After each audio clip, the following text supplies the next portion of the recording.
திருநிறை வைகறை நண்பர்களுக்கு அற்புதங்கள் விளைவிக்கும் அதிகாலை வணக்கம். முதல் நாள் பயிற்சிகளுக்கு உங்களை வரவேற்கிறேன். நான் சோமசுந்தரம். இன்று நாம் தொடங்கும் இந்த நல்ல காரியத்தை பிரார்த்தனையுடன் தொடங்கலாம். ஓம் மசதோமா சத்கமய தமசோமா ஜோதிர்கமய மிருத்யோர்மா அம்ருதம் கமய. ஓம் சாந்தி சாந்தி சாந்தி. இந்த வேத மந்திரத்துக்கான தமிழில் பொருள்: ஓம் என்னும் பிரபஞ்சமே, மெய்யற்ற நிலையிலிருந்து மெய்யானவற்றை நோக்கி செல்ல துணை புரிக. இருளான நிலையிலிருந்து ஒளியை நோக்கி செல்ல துணை புரிக. இறப்பு நிலையிலிருந்து இறப்பில்லா தன்மையை பெற துணை புரிக.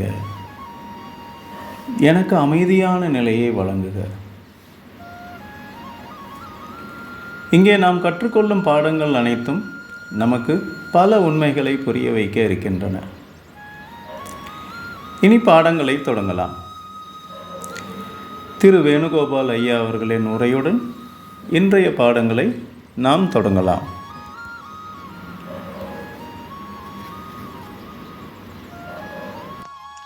அன்பின் நண்பர்களுக்கு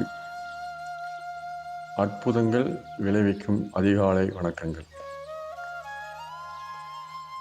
போற்றியின் வாழ்முதல் ஆகிய பொருளே, புலர்ந்தது பூங்கலர்க்கு இணைதுணை மலர் கொண்டு ஏற்றினின் திருமுகத்து எமக்கு அருண் மலரும் ஒளிநகை கொண்டு நின் திருவடி தொழுவோன் சேற்றுதல் கமலங்கள் மலரும் தன் வயல் சூழ் திருப்பெருந்துறையுரை சிவனே, ஏற்றுயர் கொடியுடையாய் எனையுடையாய் எம்பெருமான் பள்ளி எழுந்தருளாய். திருப்பள்ளி எழுச்சி. திருப்பள்ளி எழுச்சி நமக்குள்ளே உரைகின்ற இறை சக்தியை எழுப்புவதற்காக பாடப்படுவதாகவே நாம் கருத வேண்டும். எல்லையற்ற ஆற்றல் நம் அனைவருக்குள்ளும் திகழ்ந்து கொண்டிருக்கிறது. இந்த அதிகாலை உங்கள் அனைவரது உள்ளங்களிலும் உற்சாகத்தையும் புத்துணர்ச்சியையும் நிரப்புவதாக. நேற்றைய தினம் பயிற்சியில் கலந்து கொண்டிருப்பீர்கள். பலருக்கும் இது ஒரு புதிய அனுபவமாக இருந்திருக்கும். நேற்றைய தினம் ராமகிருஷ்ணா மடத்தில் துறவிகளுக்கும் உறுப்பினர்களுக்கும் அன்பர்களுக்கும் மிகவும் ஒரு முக்கியமான நாள், கல்பதரு தினம் என்று அவர்களால் போற்றப்படுகிறது. ராமகிருஷ்ண பரமஹம்சர் மகா சமாதி அடைவதற்கு முன்னதாக அவர் இந்த தினத்தில் அனைத்து அன்பர்களுக்கும் கேட்டதையெல்லாம் வாரி வழங்கி கொண்டிருந்தார். அருளாசிகளை, அவர்களுடைய விருப்பங்களை.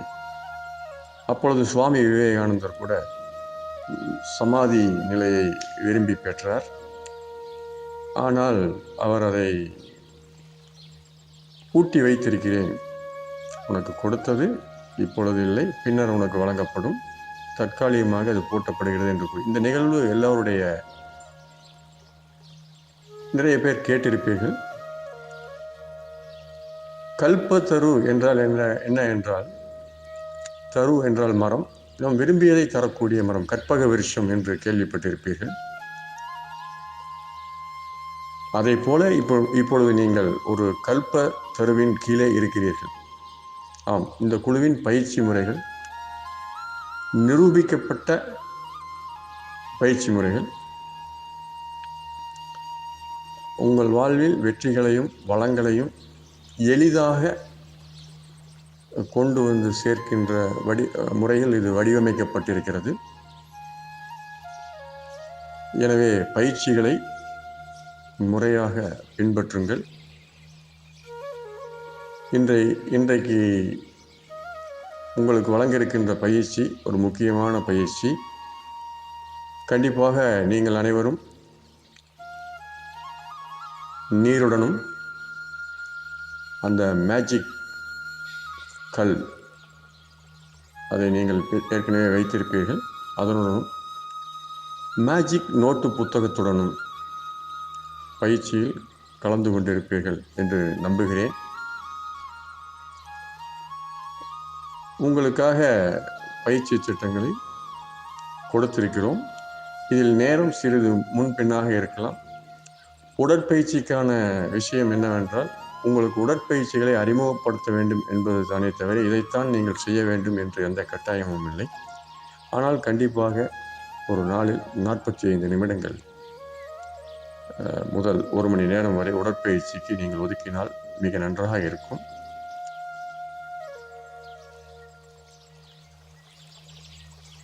நானும் உங்களுடன் பயிற்சியில் கலந்து கொள்கிறேன்.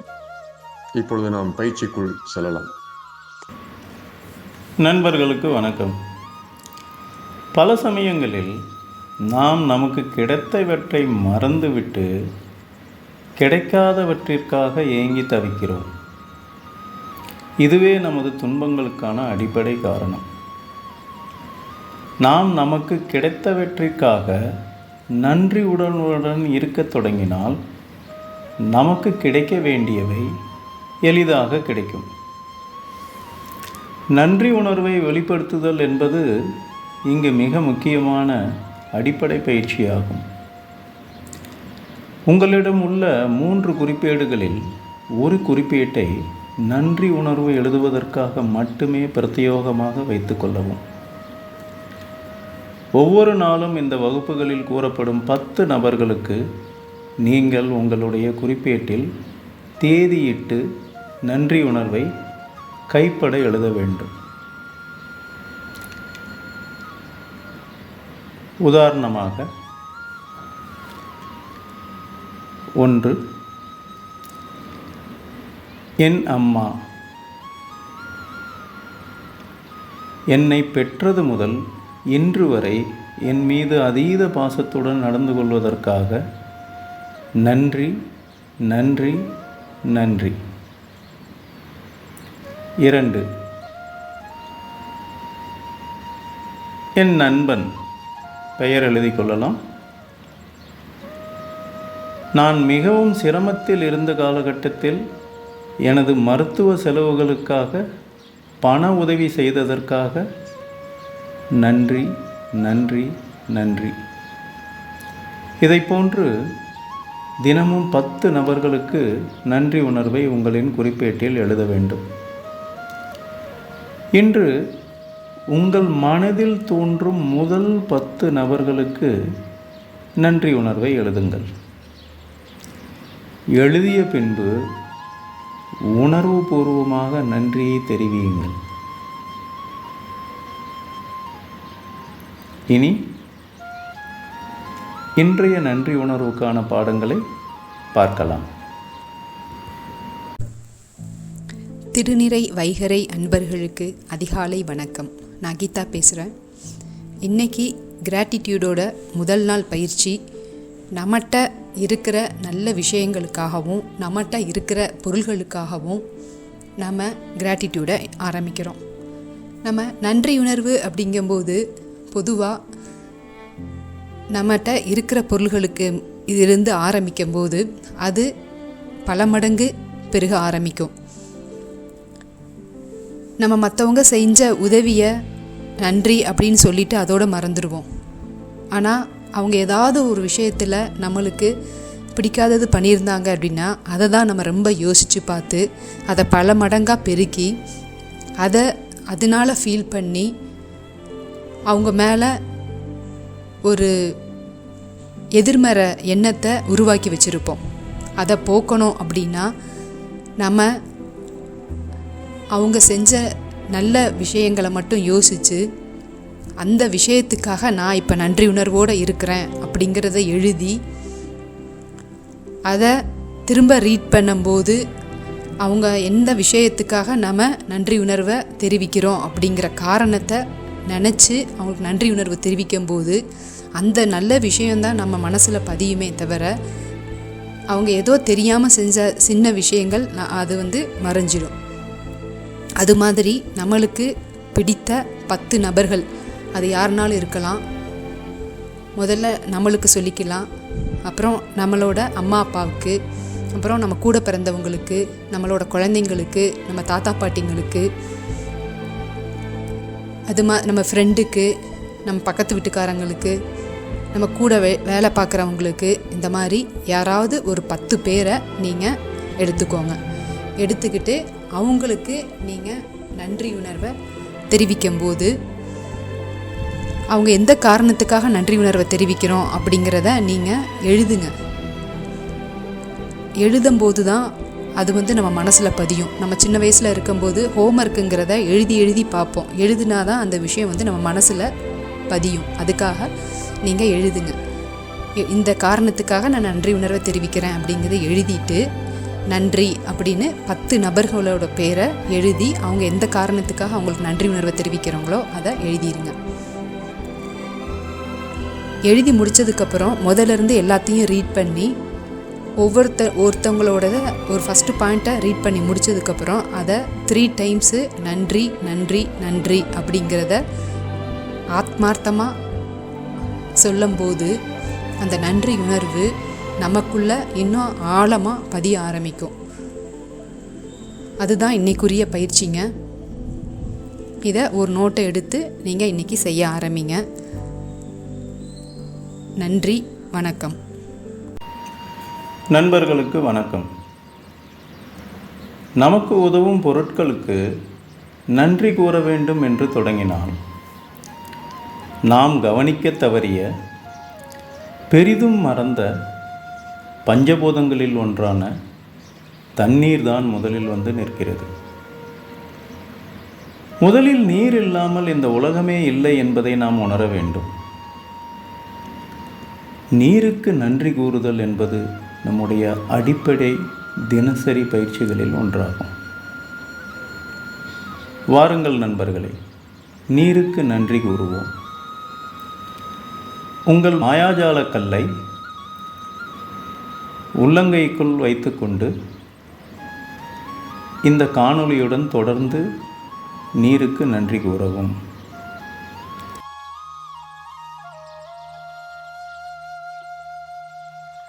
நீருக்கு நன்றி.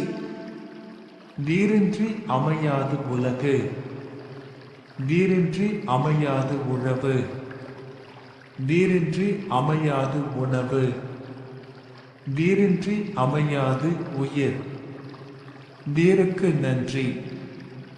நான் பிறப்பதற்கு முன்பும் பிறந்த பிறகும் எப்பொழுதும் என்னுடன் பயணிக்கும் நீருக்கு நன்றி. உண்பதற்கு நல்ல உணவுகளை உண்டாக்கி கொடுப்பதும் தானும் உணவாக இருப்பதுமான நீருக்கு நன்றி. தினமும் எனது உடல் தூய்மைக்கு மட்டுமல்லாமல் உள்ள தூய்மைக்கும் காரணமான நீருக்கு நன்றி. உமிழ்நீரில் ஆரம்பித்து உடலில் உருவாகும் அத்தனை சுரப்பிகளும் சரியான விகிதத்தில் சுரந்து சீரான உடல் இயக்கத்துக்கு காரணமான நீருக்கு நன்றி.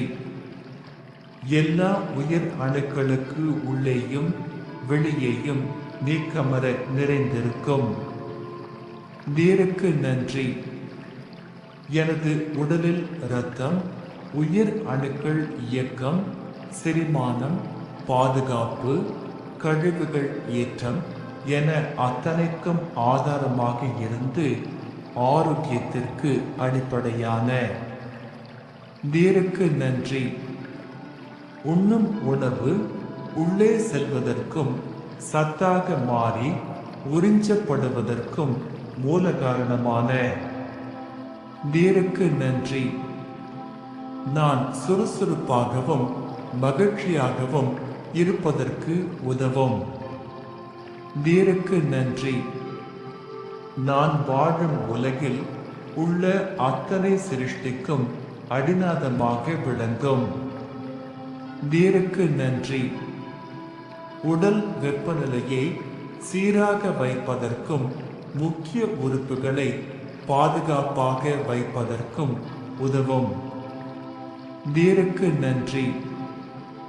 எனக்கு பயன்படும் மற்ற உயிரினங்கள், தாவரங்கள் என அனைத்திற்கும் ஆதாரமாக விளங்கும். நீருக்கு நன்றி.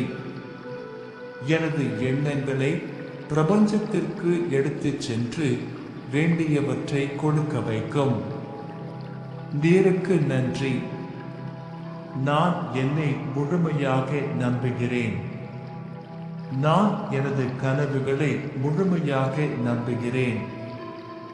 எதையும் சாதிக்க முடியும் என்று எப்பொழுதும் நம்புகிறேன். எனது உடல் உறுதிக்கு மட்டுமல்லாமல் உள்ள உறுதிக்கும் காரணமான நீருக்கு நன்றி. எப்பொழுதும் நேர்மறையான எண்ணங்கள், நேர்மறையான உணர்வுகள், நேர்மறையான செயல்கள், நேர்மறையான விளைவுகள் மட்டுமே கவர்ந்திழுக்கும். நீருக்கு நன்றி. பணம் உட்பட அனைத்து செல்வங்களும் என்னை நோக்கி அபரிதமாக வந்து கொண்டிருக்க காரணமான நீருக்கு நன்றி. நீர் இல்லாமல் நான் இல்லை. நீர் இல்லாமல் எதுவும் இல்லை. நீருக்கு நன்றி. நீருக்கு நன்றி. நீருக்கு நன்றி.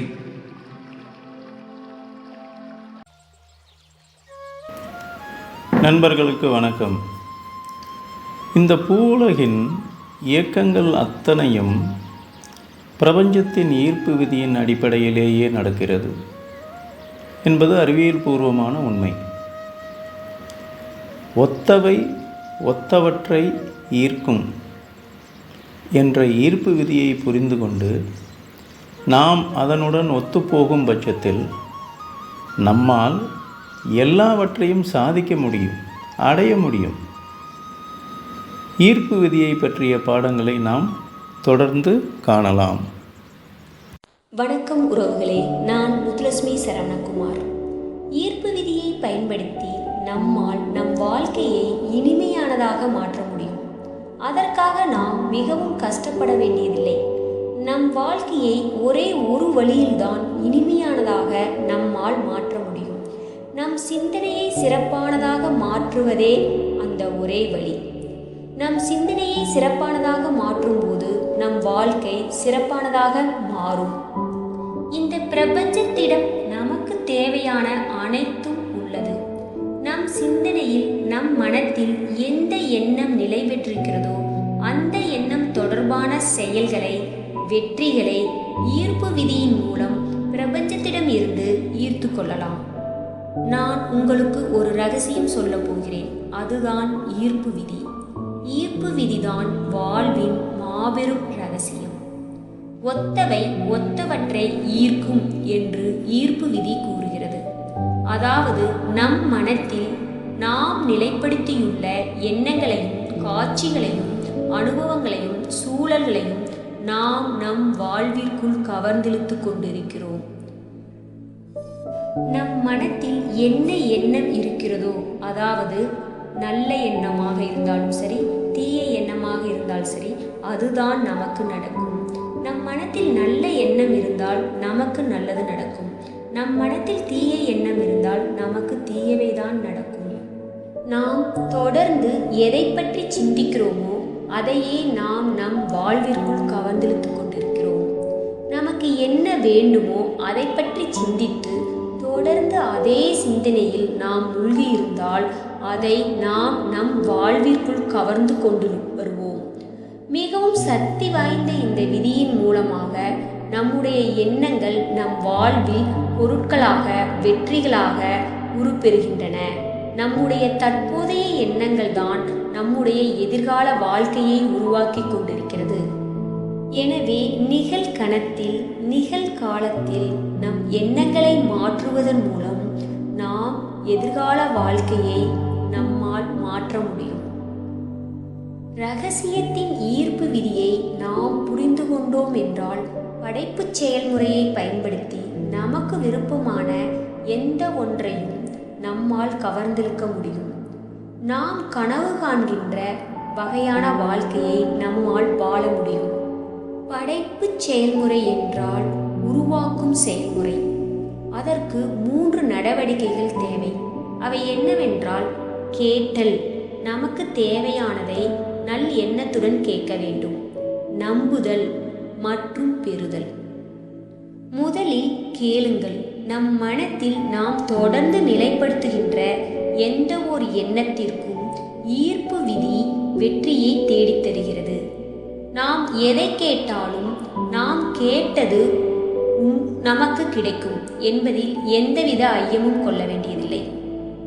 நமக்கு பிடித்தமான ஒன்றை இரகசியத்தின் ஈர்ப்பு விதியை பயன்படுத்தி கவர்ந்தெழுக்க முடியும். நாம் கைவசப்படுத்த விரும்புகின்ற ஒன்று அடைவதற்கு சாத்தியமற்றது போல நமக்கு தோன்றக்கூடும். ஆனால் ஈர்ப்பு விதியை பொறுத்தவரை எல்லாமே சாத்தியம்தான். ஓர் அதிசயம் நிகழ வேண்டும் என்று நாம் விரும்பினால் அதுவும் சாத்தியம்தான். 2வது நடவடிக்கை, நம்புங்கள். கேளுங்கள், நம்புங்கள், பெறுங்கள். நாம் விரும்புவதை பெறுவதற்கான 3 எளிய நடவடிக்கைகள் இவை. ஆனால் பல சமயங்களில் நம்புதல் என்ற 2வது நடவடிக்கை தான் மிக கடினமானதாக இருக்கிறது. ஆனால் நாம் மேற்கொள்ள வேண்டிய மிகப்பெரிய நடவடிக்கை இதுதான். நம்புதல் என்றால் எந்த சந்தேகமும் இல்லாமல், எந்த தடுமாற்றமும் இல்லாமல், முழுமையான விசுவாசத்தோடு நம்பி நடக்கும் என நம்ப வேண்டும். புற உலகில் என்ன நிகழ்ந்தாலும் தொடர்ந்து நம்புவதை நிறுத்தக்கூடாது. நம்புவதை நீங்கள் கைதேர்ந்தவராகிவிட்டால் வாழ்க்கையில் நீங்கள் கைதேர்ந்தவராகிவிடுவீர்கள். நாம் எண்ணும் எண்ணம் நமக்கு நடக்கும் என்ற நம்பிக்கை வேண்டும். அந்த எண்ணம் நடக்கும் என்ற நம்பிக்கை இருந்தால் மட்டுமே இந்த ஈர்ப்பு விதி நமக்கு பிரபஞ்சத்திடம் இருந்து அந்த எண்ணத்துக்கான வெற்றியை ஈர்த்து கொடுக்கும். நமது முதல் நடவடிக்கை கேட்டல். நாம் கேட்டுள்ளது நமக்கு கிடைத்துவிட்டது போல நாம் பேசவும் சிந்திக்கவும் செயல்பட வேண்டும். இதுதான் நம்புதல். நடக்கும் என்ற நம்பிக்கையும் வேண்டும். நடந்துவிட்டதாக நம்பி நமது செயல்கள் இருக்க வேண்டும். முதல் நடவடிக்கை, நமக்கு தேவையானவற்றை, நமக்கு விருப்பமானவற்றை நாம் கேட்க வேண்டும். பிறகு அது நடக்கும் என நம்ப வேண்டும். 2வது நடவடிக்கை, நம்ப வேண்டும். நடக்கும் என நம்பவும் வேண்டும். நடந்து விட்டதாக நாம எண்ணவும் வேண்டும். நமது செயல், எண்ணம் எல்லாம் அந்த விருப்பம் நடந்து விட்டதாக நம்ப வேண்டும். 3வது நடவடிக்கை, பெறுங்கள். கேளுங்கள், நம்புங்கள், அப்போது நீங்கள் பெறுவீர்கள். ஒன்றை பிரபஞ்சத்திடமிருந்து பெறுவதற்கு நாம் முதலில் கேட்க வேண்டும். நம் விருப்பத்தை கேட்க வேண்டும். அந்த விருப்பம் நடக்கும் என நம்ப வேண்டும். நடந்து விட்டதாக நம்பி பெருமகிழ்ச்சி கொள்ள வேண்டும். உள்ளத்தில் பெருமகிழ்ச்சி கொள்ள வேண்டும். அப்போதுதான் அதை நம்மால் பெற முடியும். ஈர்ப்பு விதியை பயன்படுத்தி வாழ்வில் நமக்கு தேவையான விருப்பங்களை இந்த பிரபஞ்சத்திடமிருந்து கேட்டு நம்பி பெறுவோம். நன்றி, வணக்கம். நண்பர்களுக்கு வணக்கம். பணம் நமது அடிப்படை வாழ்வாதாரத்தை நிர்ணயிக்கிறது. பணத்தை பற்றிய நமது தவறான புரிதல்களே நமக்கு பணம் சேர தடையாய் இருக்கிறது. இது பணத்தை பற்றிய சரியான புரிதல்களுக்கும் பணத்தை ஈர்ப்பதற்குமான சிறப்பு பாடமாகும். இப்பொழுது பாடத்தை கேட்கலாம். அதிகாலை வணக்கங்கள். உங்களுக்கு 2 கேள்விகள். 2 பேர் ஒரே பிஸ்னஸை ஒரே இடத்துல ஒரே மாதிரியாக பண்ணுறாங்க. ஒருத்தர் பார்த்திங்கன்னா நல்ல செல்வந்தனாக இருக்கார், இன்னொருத்தர் ரொம்ப ஏழையாக இருக்கார். ஒரே செயல் தான், ஆனால் எப்படி ஒருத்தரை செல்வந்தனாகவும் ஒருத்தரை ஏழையாகவும் மாற்றுது? ரெண்டாவது கேள்வி, இந்த உலகத்தில் ஏன் நிறைய ஏழைகள் இருக்காங்க? இது ரெண்டுக்கும் ஆன்சர் பேசுகிறதுக்கு முன்னாடி நம்ம ஒரு சில விஷயங்களை டிஸ்கஸ் பண்ணலாம். ஒரு ஏழை, ஒரு மிகப்பெரிய பணக்காரர், இவங்க ரெண்டு பேர்த்தையும் நம்ம பார்க்கும்போது நமக்கு என்ன தோணும்? யார் நல்லவங்கன்னு தோணும்? ஒரு ஏழையை பார்க்கும்போது ஐயோ பாவம், இவர் ரொம்ப நல்லவராக இருப்பாரோ அப்படின்னு தோணும் இல்லைங்களா? இவ்வளோ நாளாக நமக்கு அப்படி தான் சொல்லியிருக்காங்க, நம்ம அப்படி தான் நினைக்கவும் செய்கிறோம், கரெக்டுங்களா? அதே ஒரு பணக்காரரை பார்க்கும்போது இவர் கெட்டவராக இருப்பாரோ, இவர் எப்படி இந்த பணத்தை சம்பாதிச்சிருப்பாரு அப்படிங்கிற ஒரு எண்ணம் நமக்குள்ளே தோணும், சரிங்களா? நம்ம என்ன நினைக்கிறோமோ நம்மளோட சப்கான்சியஸ் மைண்டு அதை தான் நம்ப ஆரம்பிக்கும். ஸோ நம்ம எதை நல்லதுன்னு நினைக்கிறோமோ அதை நோக்கி தான் நம்மளை இழுத்துட்டு போகும். ஸோ நம்ம ஏழ்மையை நல்லதுன்னு நினச்சோம்னா ஏழ்மையை நோக்கி தான் நம்மளை இழுத்துட்டு போகும். முதல் கேள்விக்கான பதில் என்ன அப்படின்னா, நம்ம என்ன செய்கிறோம் அப்படின்றது முக்கியம் இல்லை, நம்ம என்ன நினைக்கிறோம் அப்படிங்கிறது தான் முக்கியம். நம்மளோட எண்ணம் தான் நம்மளை செல்வந்தனாவோ இல்லை ஏழையாவோ ஆக்குது. அது இரண்டாவது கேள்வி, ஏன் நிறைய ஏழைகள் இருக்காங்கன்னு கேட்டேன். ஏன்னா அவங்களுக்கு முதல் கேள்விக்கான பதில் தெரிஞ்சுக்காமல் இருக்காங்க, அதனால தான். ஓகே, நீங்கள் செல்வந்தனாக ஆகணும் அப்படின்னா 3 முக்கியமான விஷயங்களை நம்ம தெரிஞ்சுக்கணும். முதல் விஷயம் உங்களுடைய நம்பிக்கை, ரெண்டாவது எண்ணம், மூன்றாவது எண்ணத்தை நோக்கிய செயல். முதல்ல நம்ப வேண்டிய முக்கியமான விஷயம் என்னன்னு பார்த்தீங்கன்னா, பணம்ங்கிறது கெட்ட விஷயம் இல்லைங்க. அதே மாதிரி நம்ம செல்வந்தன் ஆகணும்னு நினைக்கிறதும் தப்பான விஷயம் கிடையாது. இந்த உலகத்தில் உள்ள அனைத்தும் எல்லோருக்கும் பொதுங்கிற மாதிரி நம்ம செல்வந்தன் ஆகிறதும் நம்முடைய பிறப்புரிமை அப்படிங்கிறத நாம் நம்பணும். உங்களை பெரிய ஆளாக ஆக விடாமல் யாராவது தடுத்தாங்கன்னா அவங்கள எப்படி பார்ப்பீங்க? ஒரு மோசமான ஆளாக பார்ப்பீங்க இல்லையா? அதே மாதிரி தான் நீங்கள் மற்றவங்கள பொறாமையாக பார்த்தாலோ அல்லது உங்களோட வளர்ச்சியை நீங்களே தடையாக இருந்தாலோ உங்களை நீங்கள் மோசமான ஆளாக சித்தரிச்சுக்கலாம். இந்த வாழ்க்கை வாழறதுக்கு நமக்கு 3 மோட்டிவ் தான். ஒன்று நம்மளோட உடல், ரெண்டாவது அறிவு, நம்மளோட மனம். இந்த 3ஐயும் நம்ம மேம்படுத்தணும் இல்லையா? ஸோ உடலை எப்படி மேம்படுத்தலாம்? நம்மளோட உடல் பயிற்சி செய்கிறது மூலமாகவும், நல்ல உணவு உண்றது மூலமாகவும், நல்ல உடைகளை அணிகிறது மூலமாகவும் நம்மளோட உடலை மேம்படுத்தலாம். அதே மாதிரி நம்மளோட அறிவை மேம்படுத்திக்கணும் அப்படின்னா நிறைய புத்தகங்களை படிக்கணும், நிறைய இடங்களுக்கு ட்ராவல் பண்ணணும், அது மூலமாக நம்ம அறிவை வளர்த்துக்கலாம். மனதை மேம்படுத்தணும் அப்படின்னா எல்லோரிடமும் நம்ம அன்பு செலுத்தணும். அதே மாதிரி நிறைய பேருக்கு நிறைய விஷயங்களை நம்ம கொடுக்க ஆரம்பிக்கணும். ஸோ அன்பு அப்படிங்கிறது பொருளாகவும் நம்ம வெளிப்படுத்துவோம் இல்லைங்களா? ஸோ இது எல்லாத்தையும் நம்ம செய்கிறதுக்கு பணம் ஒரு முக்கியமான விஷயமா இருக்குது. ஸோ பணம் இது எல்லாத்தையுமே பணம் இல்லாமையும் என்னால் செய்ய முடியும் அப்படின்னு சொன்னால் கூட, பணம் இருந்தால் இன்னும் வேகமாகவும் இன்னும் சிறப்பாகவும் செய்ய முடியும் அப்படிங்கிறத நம்ம ஒத்துக்கணும். ஆக பணம் கண்டிப்பாக நல்ல விஷயமாக தான் இருக்கும். எனக்கு நிறைய பணம் வேணும், நான் பணக்காரன் ஆகணும் அப்படின்னு நினைக்கிறது ரொம்ப நார்மலான விஷயங்க. அண்ட் இது நல்ல விஷயமும் கூட. முதல்ல நான் ஆவரேஜான ஆள், எனக்கு பெருசாக எந்த டேலண்ட்டும் இல்லை அப்படிங்கிற நம்பிக்கையை தூக்கி எறியணும். ரெண்டாவது, இன்றைக்கி உலகத்தில் இருக்கிற அதிகப்படியான செல்வந்தர்கள் நம்மளை மாதிரி ஆவரேஜான ஆளுங்க தாங்க அப்படிங்கிறத நம்ம முதல்ல புரிஞ்சுக்கணும். தேர்ட் பாயிண்ட்டு, ஏதாவது ஒரு நபர் பணக்காரன் ஆகிட்டதுனால நம்ம ஏழையாக இருப்போமோ அப்படின்ற நினைப்பு இருக்கக்கூடாது. இந்த உலகத்தில் எல்லாருக்கும் தேவையான ரிசோர்ஸஸ் அவைலபிளாக தான் இருக்குது, தேவையான அளவுக்கு இருக்குது. 90% செல்வந்தர்கள் பார்த்திங்கன்னா தானாக முன்னேறி வந்தவங்களாகவும் நம்மளை மாதிரி இருந்து முன்னேறினவங்களாகவும் தான் இருக்காங்க. அதனால் நம்மளாலையும் பணக்காரங்களாக மாற முடியும்னு நம்பணும். அடுத்து வரக்கூடிய பதிவுகளில் எப்படி செல்வந்தனாக ஆகிறது, எப்படி செல்வத்தை ஈர்க்கிறது அப்படின்ற விஷயங்களை பற்றி, அதனோட வழிமுறைகளை பற்றியும் பார்ப்போம். நன்றி நன்றி நன்றி.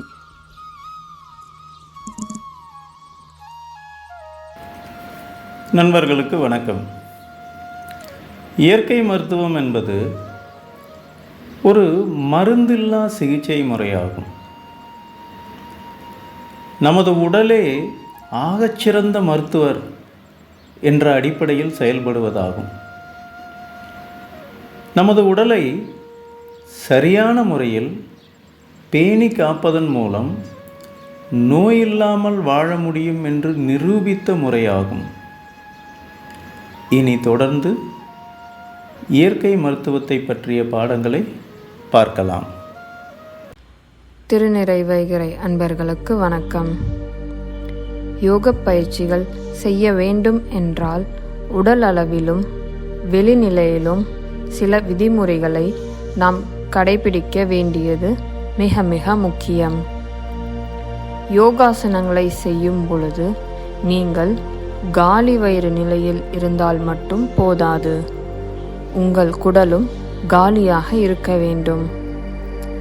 யோக பயிற்சிகள் வெறும் உடற்பயிற்சிகள் அல்ல, உங்கள் உடலை மறுகட்டமைப்பு செய்து உங்களை எப்படி வேண்டுமோ அப்படி உருவாக்கும் வழிமுறை. அப்படிப்பட்ட செயல் நடக்க வேண்டும் என்றால் உடல் அல்லாது வேறு எதுவும் அங்கே இருக்கக்கூடாது. யோக பயிற்சிகளை வெறும் தரையில் செய்யக்கூடாது. மேட் அல்லது துணி ஏதாவது ஒன்றை விரித்து அதன் மேல் செய்ய வேண்டும். ஆசனங்களை காலையில் செய்வது மிக சிறந்தது. காற்றோட்டமான பகுதியில் பயிற்சிகளை செய்ய வேண்டும். ஆசனங்கள் செய்வதற்கு முன் தண்ணீர், பழச்சாறு அல்லது தேனை தண்ணீரில் கலந்து குடிக்கலாம். பயிற்சி செய்யும் பொழுது நடுவில் தண்ணீர் குடிப்பதை தவிர்த்து கொள்ளுங்கள். காலையில் நேரம் இல்லாதவர்கள் மாலையில், அதாவது உணவு உண்ட பிறகு 3 அல்லது 4 மணி நேரம் கழித்து பயிற்சிகளை செய்யலாம். ஆசனங்களை செய்வதற்கு முன் உடலை தயார் நிலைப்படுத்துவதற்கான சில எளிய முன்பயிற்சிகள், அதாவது வார்ம் அப் போன்றவற்றை செய்யலாம்.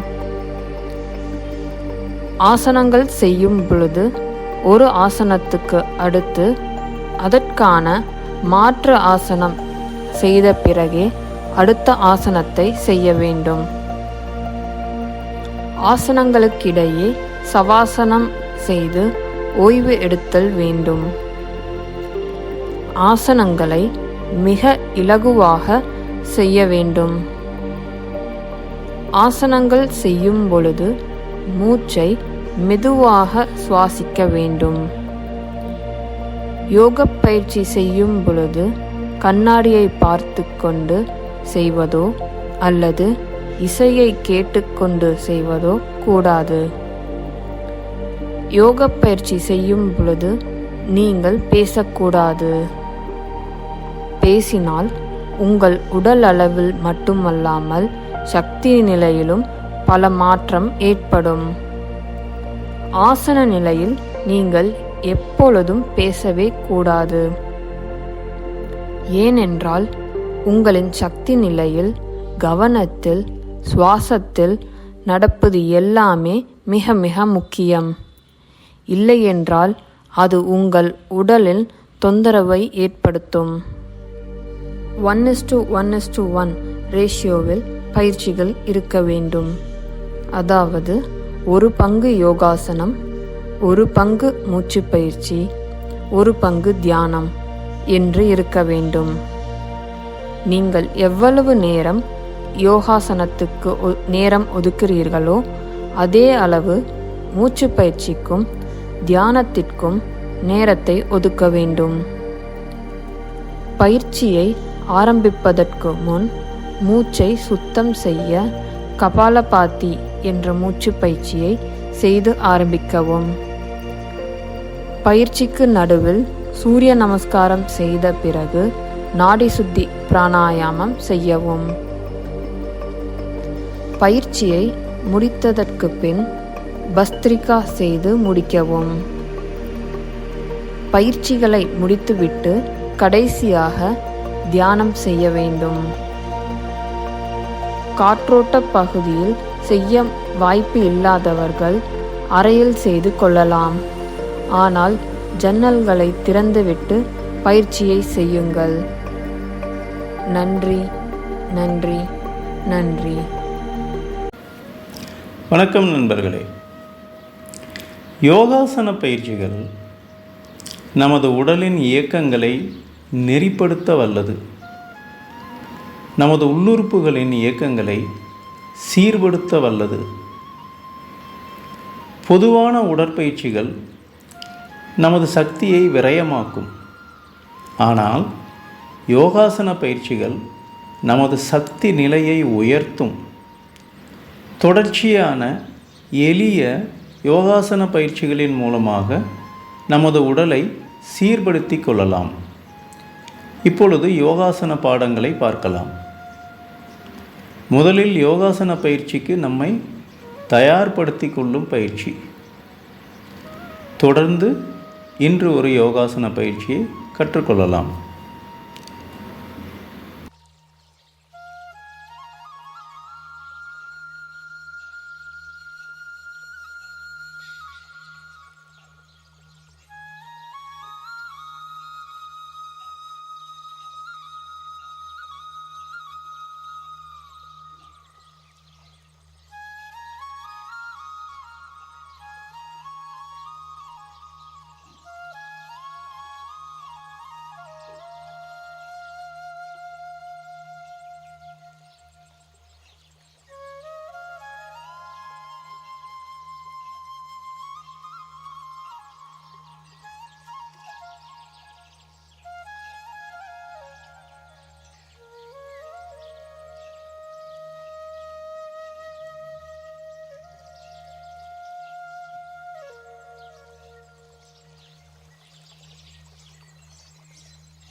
வஜ்ராசனத்தில் அமர்ந்தபடி செய்யும் யோக முத்ரா.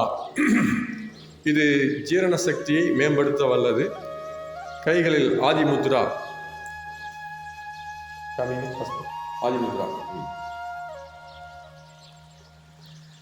வைத்துக்கொண்டு நேவல் பாயிண்ட் என்று சொல்லப்படுகின்ற மணிப்பூரக சக்கராவில் அந்த கையை வச்சுக்கணும்.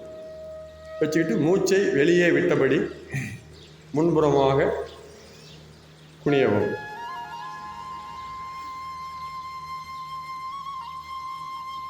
இந்த இடத்துல நார்மல் பிரீதிங்.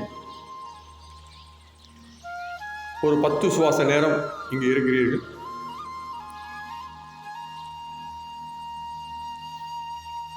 மேலே வரும் பொழுது மூச்சை உள்ளே இழுத்தபடி வரவும். 2 ஆழ்ந்த சுவாசம் எடுத்து உடலை தளர்வு நிலைக்கு கொண்டு செல்லவும். ரிலாக்ஸ். இப்பயிற்சியை 3 முறை செய்யலாம். வணக்கம் நண்பர்களே. இன்றைய 1 நிமிட பயிற்சி இதோ உங்களுக்காக. இந்த பயிற்சியை தொடர்ந்து செய்து உங்களது இருதயத்தை வலுப்படுத்திக் கொள்ளுங்கள்.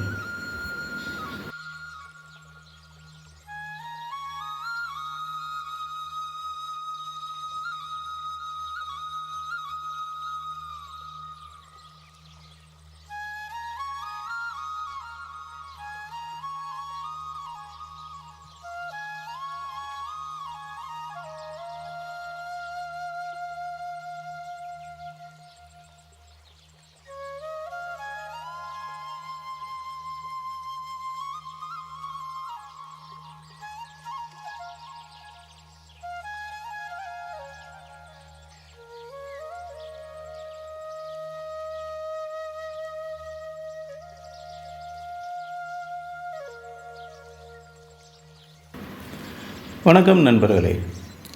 இந்த பயிற்சிகளுக்கு பிறகு நீங்கள் உங்களது வழக்கமான உடற்பயிற்சிகளை தொடரலாம். இன்றைய வகுப்புகள் இத்துடன் நிறைவு பெறுகின்றன. இனி மீண்டும் நாளை காலை 5 மணிக்கு சந்திக்கலாம். நன்றி, நன்றி, நன்றி.